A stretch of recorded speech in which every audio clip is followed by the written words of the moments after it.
Hello my dear students, welcome to my channel Triyasha study centre. Friends, আজকের তোমাদের জন্য নিয়ে এসেছি, তোমরা যারা উচ্চ মাধ্যমিক পরীক্ষা দেবে 2025 তোমাদের জন্য নিয়ে এসেছি আজকের ইংলিশ।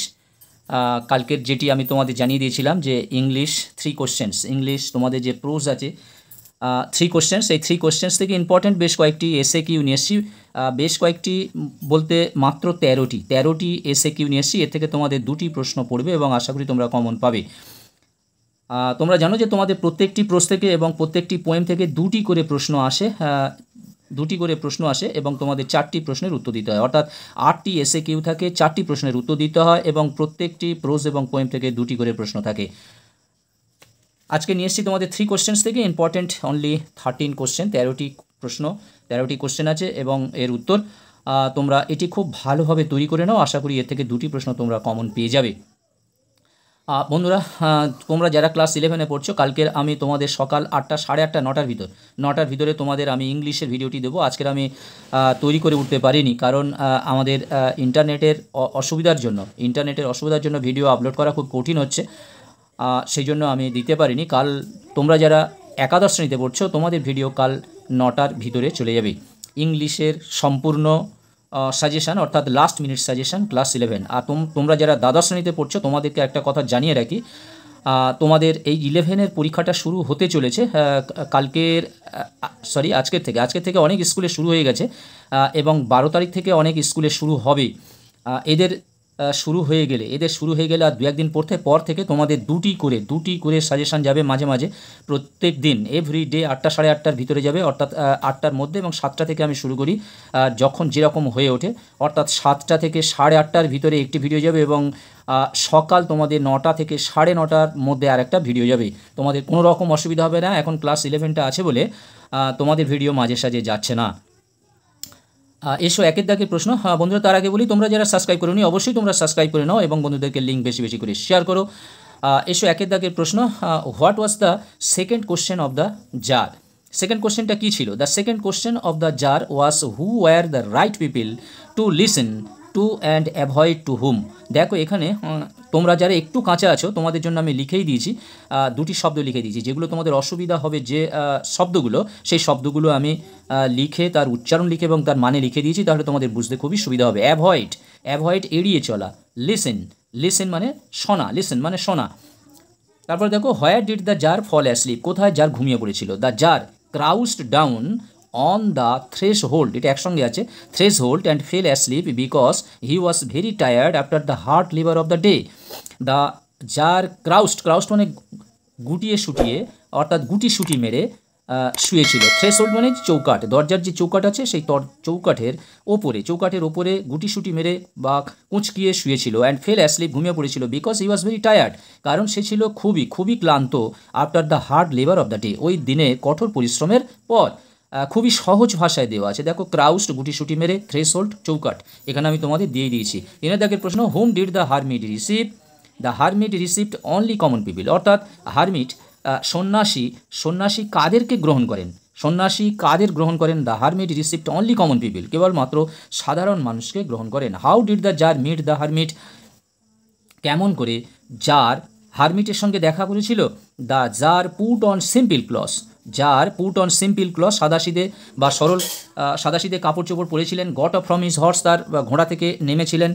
হিজ বডিগার্ড বিহাইন্ড, তার বডিগার্ডকে পিছনে রেখে। Went to the wood alone, অর্থাৎ তাকে জঙ্গলের একাকী তার পিছনে ফেলে রেখেছিল। অ্যান্ড মেট দ্য হারমিট, এবং হারমিটের সঙ্গে দেখা করেছিল। As the hermit received none but common পক, যেহেতু হারমিট সন্ন্যাসীটি রিসিভড নান, কাউকে গ্রহণ করেন না, বাট কমন পক, কিন্তু সাধারণ ব্যক্তিদের বা সাধারণ লোকেদের গ্রহণ করেন। এখানে দেখো, গট অফ মানে লিখে দিয়েছি, মানেটা কি? নেমেছিলেন। Which part of the body of the bearded man was injured in the story? 3 questions গল্পেতে শরীরের কোন অংশ, অর্থাৎ বিয়ার্ডেড ম্যান, দাড়িওয়ালা ব্যক্তিটির শরীরের কোন অংশ ইনজিওর্ড হয়েছিল, অর্থাৎ আঘাতপ্রাপ্ত হয়েছিল বা আহত হয়েছিল? The part of the body of the bearded man that was injured was is stomach in the story. 3 questions. Stomach মানে কি? দেখো, পাকস্থলী।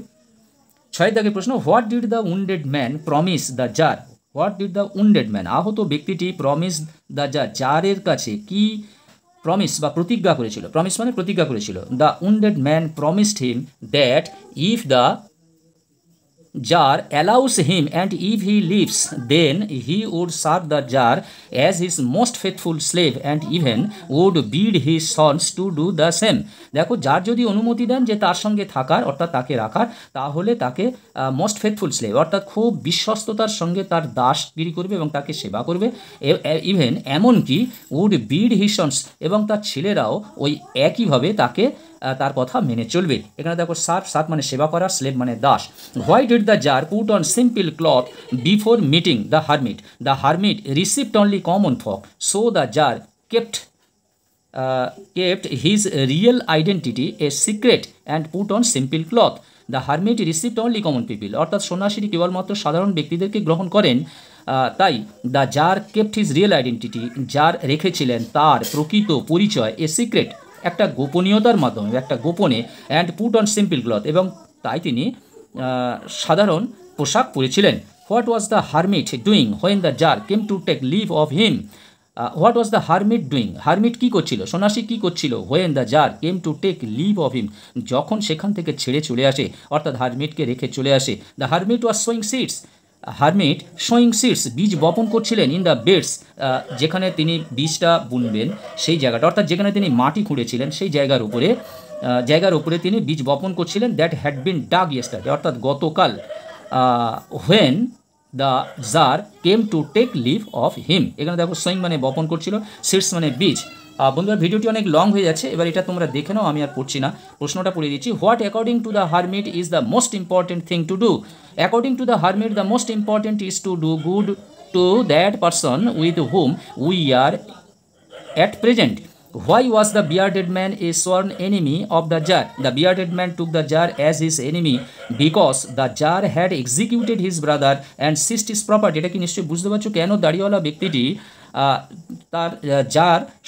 তার শত্রু হয়ে উঠেছিল, কারণ বিয়ার্ডেড ম্যানের ভাইকে জার কী করেছিল, হত্যা করেছিল এবং তার সমস্ত সম্পত্তি আটক করেছিল বা বাজেয়াপ্ত করেছিল।